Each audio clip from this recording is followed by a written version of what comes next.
Very good morning. Climate change is here, it is terrifying, and it is just the beginning.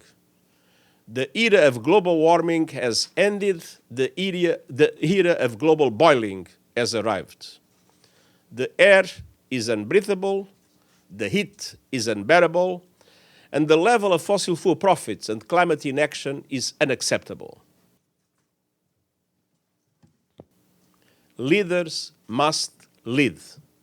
No more hesitancy, no more excuses, no more waiting for the others to move first. There is simply no more time for that.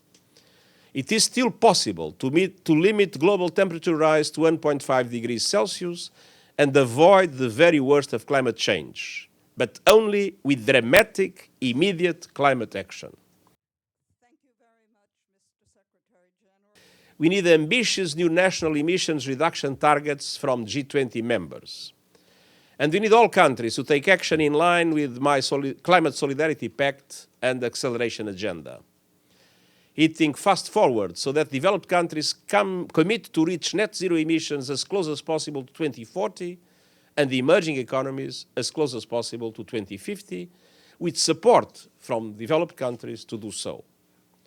And all actors must come together to accelerate a just and equitable transition from fossil fuels to renewables as we stop oil and gas expansion and funding and licensing for new coal, oil and gas. Financial institutions must end their fossil fuel lending, underwriting and investments and shift to renewables instead. And fossil fuel companies must chart their move towards clean energy with detailed transition plans across the entire value chain.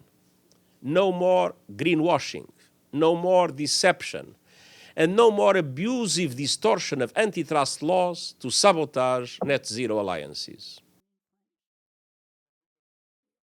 It's time for a global surge in adaptation investment to save millions of lives from climate change. And that requires unprecedented coordination around the priorities and plans of vulnerable developing countries. Developed countries must present a clear and credible roadmap to double adaptation finance by 2025 as a first step towards devoting at least half of all climate finance to adaptation. Every person on Earth must be covered by an early warning system by 2027 by implementing the action plan we launched last year. And countries should consider a set of global goals to mobilize international action and support on adaptation. We need a course correction in the global financial system so that it supports accelerated climate action. That includes putting a price on carbon and pushing the multilateral development banks to overhaul their business models and approaches to risk.